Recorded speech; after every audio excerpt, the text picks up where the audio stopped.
I mean, we have more commonalities than we have differences, but it really seems like people are living in two disparate realities, and the Democrats are using these low information voters to put in these stupid ass policies like let me give you money and give you resources and give you money and give you resources. They think like the money is the fuel for the economy, and money isn't the fuel for the economy. It is the oil that greases the wheel because the fuel for the economy is us, the people, working and fueling the system. That's how it works. Without us producing, there is no economy. Money is just a representation of our bartering power. So I make a fence, I sell you a fence for some chickens. That's the bartering power. Money allows me to get that chickens when I can't make a fence, so you can go to somebody that can make a fence because I need chickens and you need a fence. And there's other ways to do that even without money. There's some people experimenting on with community service. So you're a guitarist. You go down to the community center. You need a fence built. They have a constructor that does fences, and he logs some hours that he has to work for the community. So they send him out to build your fence, and you teach guitar lessons in the local community for kids for free for the next 3 months, and boom, you've paid the community. There's other ways to do it, but it's just a representation to grease the wheel. The bartering, the trade, the resources, our labor, that is what's really valuable. And we need to take our power back because the government gets their right to consent to government for their authority from our consent of the government. And when they're no longer destructive to those ends, we have to be ready to do what needs to be done. No, I don't want violence. I don't want war, but we have to be willing to get violent if they get violent. Like in Oregon, they were bear macing the police and stuff, and the police were arresting them and keeping them out of the damn their state building because there was a meeting going on about locking them down more, a meeting that they had every right to be into. Like they shouldn't have had to mace the police to get into a building they had a right to be at.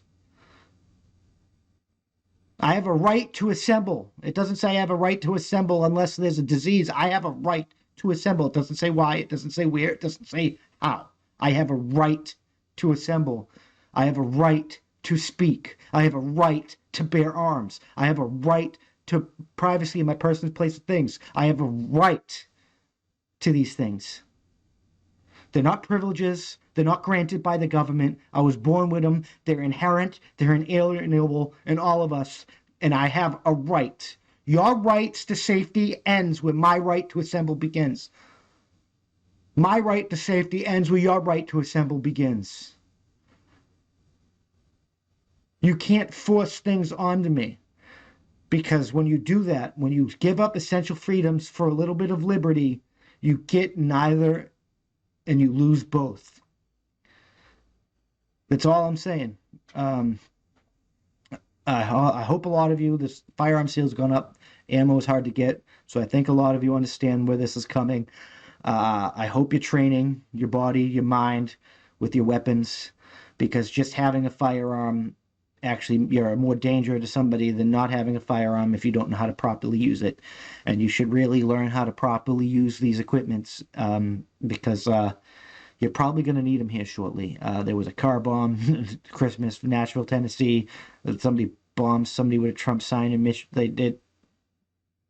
The fight is escalating, and I don't think there's anything we could do to settle it because we're living in two desperate realities. And one side wants the Great Reset and take all your wealth so they don't have to live and they can live in a beautiful utopia that doesn't exist. I don't think there's anywhere we can go here but war, but divide. And it's not going to be like down the Mason-Dixon line or across the southern. Like the divide isn't going to be that way anymore because the divide is within places. Like the states, the people inside states are divided. The people inside cities are divided. The people inside towns are divided. And now there are towns and cities and stuff that are not, but the majority of the divide is not there's not clear these states against these states, despite 25 standing up for Biden and 25 trying to take them to force swing states to court. That's just their governments. The people inside those states, they are just as divided. The government and the army and our institutions are just as divided, and people are counting heads. The party's about to begin. I'm just saying. So prepare, be safe, and I'll see you in the next one. Peace.